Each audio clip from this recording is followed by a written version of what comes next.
Welcome to Happiness Shumasa. Today we have as a guest Awni Farhat. Awni was born and raised in the Gaza Strip in Palestine. He worked with the Palestinian Center for Democracy and Conflict Resolution as a project coordinator.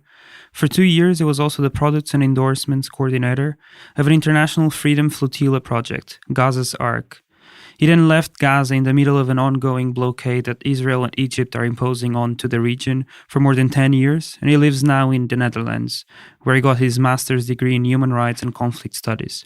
I've interviewed Awni at the Al Auda boat, meaning the return, while the Freedom Flotilla was in Cascais, Lisbon, in June. Freedom Flotilla is an international campaign to break the Israeli blockade of Gaza, sailing on boats. The interview was recorded in June.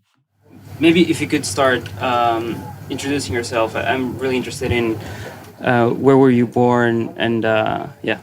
So first of all, my name is Awni Farhat. I'm a Palestinian from the Gaza Strip. I was born there, I was raised there. I spent the first 2 decades and half in this place. So all my identities, all my first knowledge and understanding of the word and the power structure started from this place. Even though this place was limited with its border, with its boundaries, with its the occupation and the blockade, I always had the feeling that I want to know more. I want to cross these boundaries and these man-made illegal and inhuman blockade. So I started working with different international organizations, starting from UNRWA with Save Children, with BCDHR, it's a Palestinian Center for Human Rights and Conflict Resolution. I also worked with the Freedom Flotilla in the Gaza Strip. While you were living there? We worked on a project, it's called the Gaza's Ark project. We rebuilt a boat similar to this one. And this one is Al Auda. Now, it's in Arabic, it means the return. And we're gonna go back to this because the name has its, we choose the name for a purpose. But so I worked there. I was involved with different activities and different human rights work, and then I was lucky to leave the Gaza Strip in 2015. Maybe before we go there, you were born in a refugee camp there, right? Yeah. Can you explain what that means? A refugee camp, like when someone hears a refugee camp, the idea that comes to the audience, they think it's a camp with the tents and a place where people living in refugee camp, which is not true. Now the refugee camp converted or transformed to a big city, large city. And I'm not actually from, I was born in Jebali camp, but I'm originally from Simsim. It's a village. Now it's under the Israeli control. So I am the third generation of the Palestinian refugee who were expelled in 1948. So being a refugee, being a Palestinian refugee living in the Gaza Strip, growing in this place where it's embedded into or full with crisis and so many problems. So you just live in a way that you see things in a different way. You look at the world in different lens. And Your family is not from Gaza. What do you mean? You said your family is from a city that is now occupied by Israel. Yeah. So what did Nakba mean for your family? So the Nakba is, if we go back to the root causes of this injustice or of the outcome of the current situation, we have to go back to the Nakba, which is the catastrophe that happened against the Palestinians in 1948. 70,000 Palestinians from Palestine, they were expelled. They were forcibly expelled from their villages, from cities, from More than 500 villages were leveled. more than 500 villages were destroyed, and tens of people they were killed, massacred. And since the Zionism movement started, and a huge Jewish migration started to move into Palestine. And do you still live in Gaza right now? My family. Yeah. My family. Yeah. You and your family. No, I moved out from the Gaza Strip in 2015. I lived in Istanbul for a year, and then I moved to Netherlands. I did my master in The Hague. I did my master in human rights and conflict studies, and I finished a few months ago. And now it's time to do something for my place, and this is the least we can do by participating in such projects and being the voice of the Palestinians. Yeah. And living Gaza is not really an easy task, right? The blockade that Israel and also Egypt has been enforcing onto Gaza doesn't really permit people to leave unless they have a permit from one of those countries. Yeah, how was your route? Yeah. So if I go back to 2015, when I wanted to leave the Gaza Strip for education, I didn't want to leave just for the case of leaving. I always had the passionate that I want to study abroad. I want to educate myself. I want to learn the root causes of this injustice and inequality, and to look at the bigger picture. So I had offers from different schools and from different universities, and I applied to get the UK visa, but the UK immigration office refused my visa application. Why? Because they considered me as a non-genuine student, which means a not real student.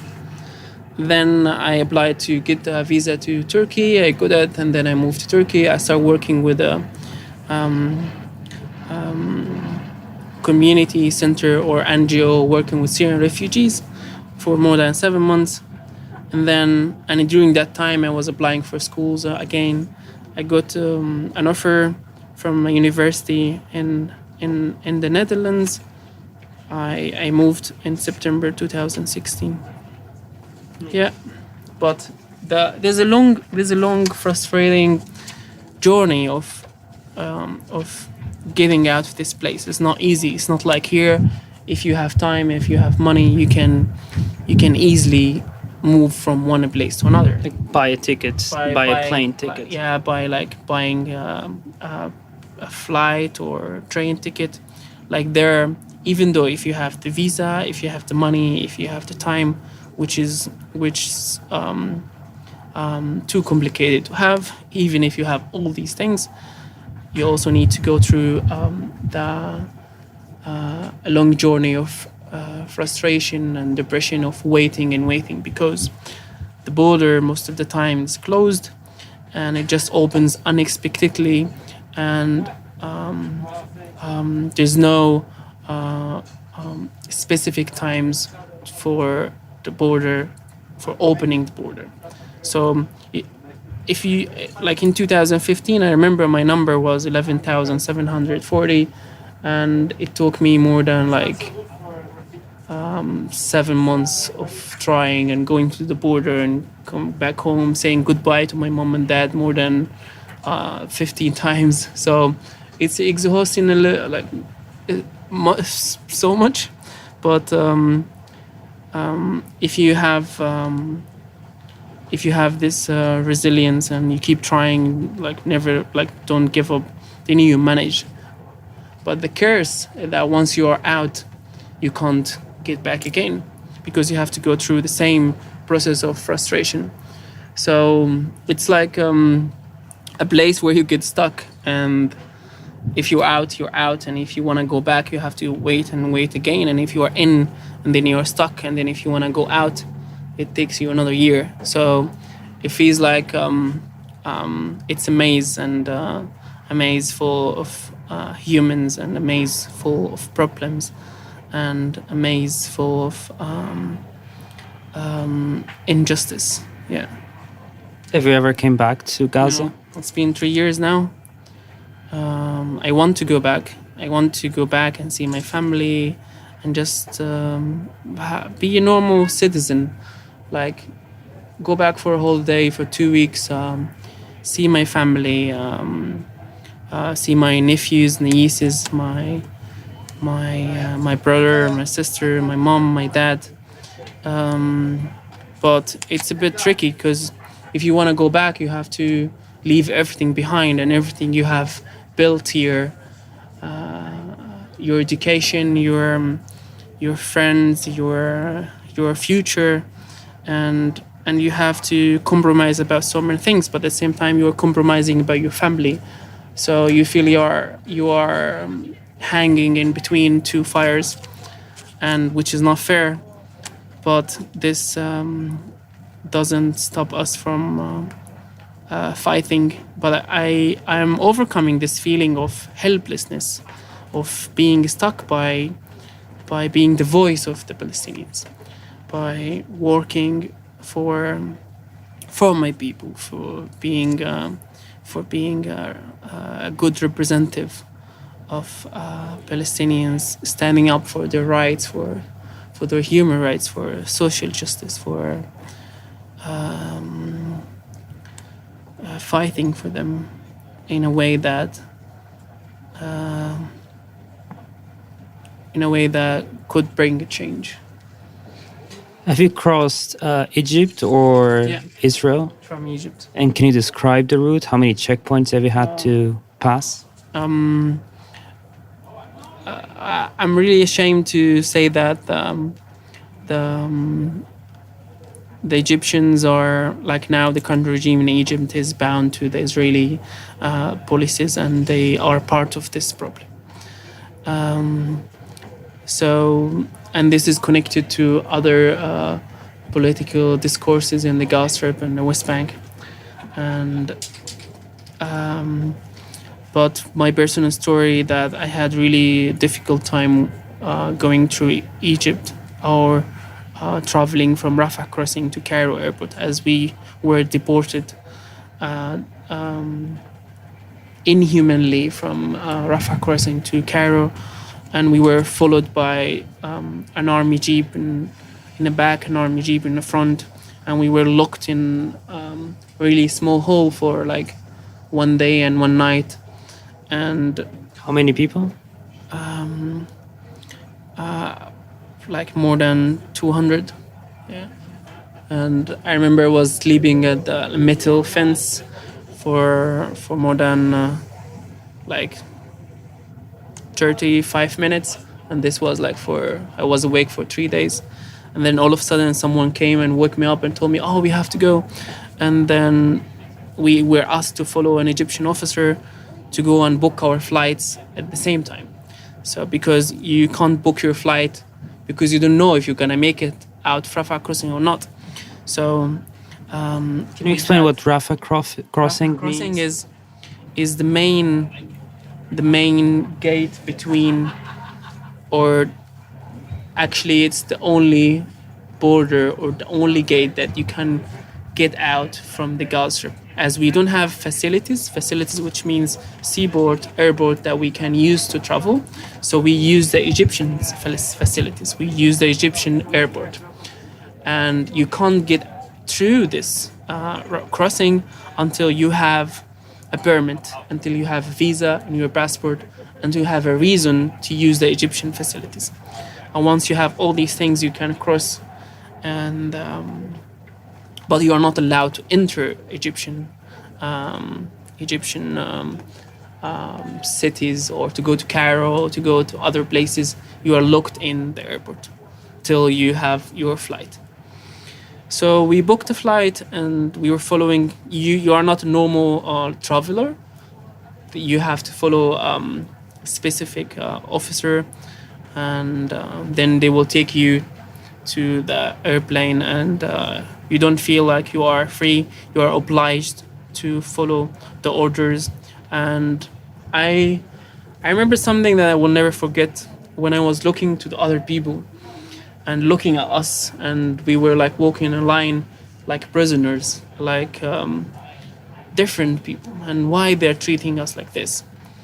And all these questions that came to my mind, and it was, of course, the first time that I was out and experiencing things in a different way for the first time. Was a bit frustrating. Yeah.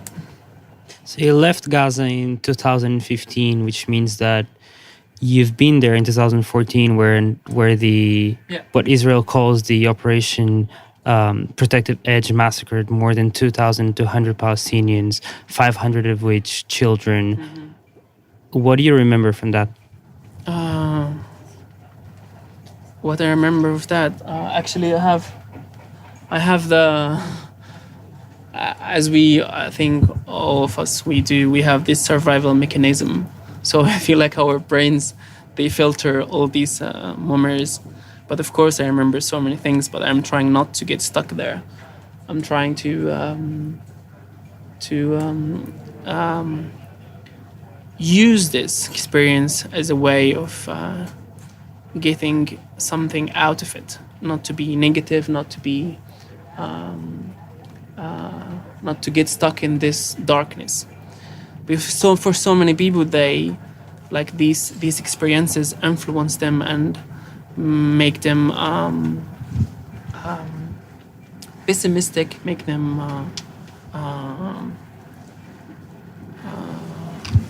looking at the world in a different way. But for me, it made me more positive. It made me more faithful, made me more believer, and made me more passionate to bring a change. But going back to your question, in 2014, I was working with a Swedish TV as a translator.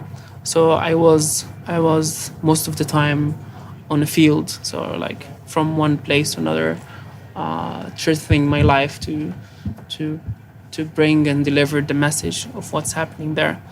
So I wasn't home, even though my family were so worried about me and were trying to stop me from doing this. But I was working with journalists and with different media agencies. You called it in 2014 in a blog post on your website. You called it Nakba 2014. Oh, did I? I didn't remember. But it's true because, okay, I think this is what happened in Shijaiya. Like when I saw people, they were like fleeing, and they're like thousands of people. They were leaving their homes and their places and running away from death, running away from bombs and attacks. In Shijaiya, it's the eastern side of the Gaza city. It's a huge neighborhood, and it was 90% was totally destroyed, and tens of people that were killed, and they were attacked, and they were like under the rubbles. What do you call?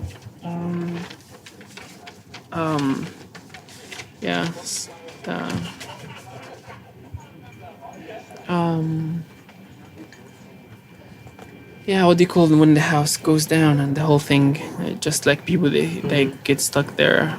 Some of them people alive, got stuck. some of them dead. So that's why I called it Nakba 48, because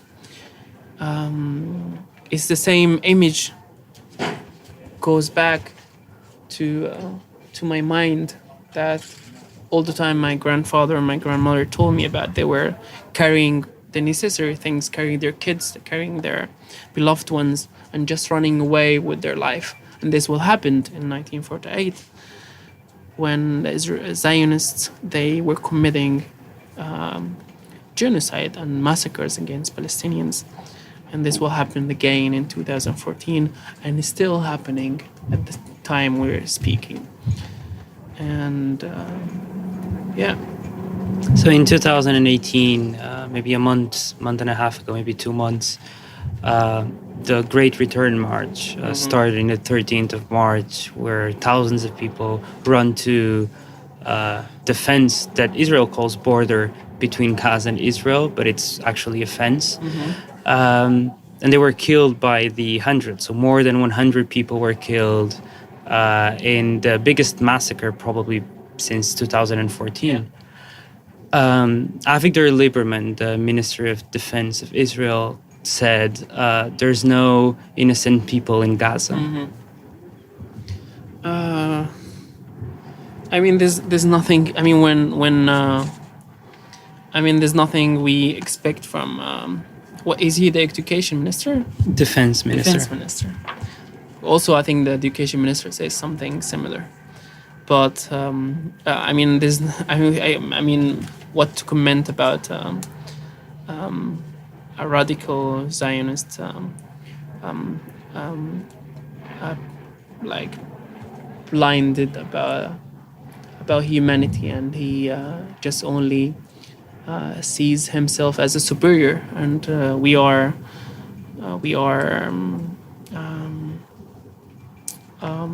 or they look at us as non-humans, and this is the root causes of this injustice, the dehumanization of the Palestinian population. They don't look at them as humans, and they look at them as subhumans. And when you put yourself in a different place and you disvalue or dehumanize the other. So the Great March of Return, why it's the Great March of Return? The return, why they call it the return? This spring, and this is the name of the boat or one of our boats, the return, which is the return of the Palestinian refugees to their land, to Palestine, and this goes to its context, to 70 years of colonization, 70 years of occupation, and the root causes of this is the Nakba, and Do you think al-Nakba al-Mustamira, that the Nakba is ongoing? Yeah, it is, because if you look at the West Bank, the land grabbing is continuing, the squeezing of the Palestinian land is still continuing, the occupation is still ongoing, so and it's getting worse and getting worse. So of course it's a continuation of the Nakba, and sadly this is the reality. And giving the fact that nowadays really they have the power and they have the support from the international community, especially the United States. Who left the Human Rights Council of the United Nations just this week. I'm not surprised. I'm looking at the U.S. administration, and they clearly support the Israeli, and it's the United States babies in the Middle East, and they need to keep this as their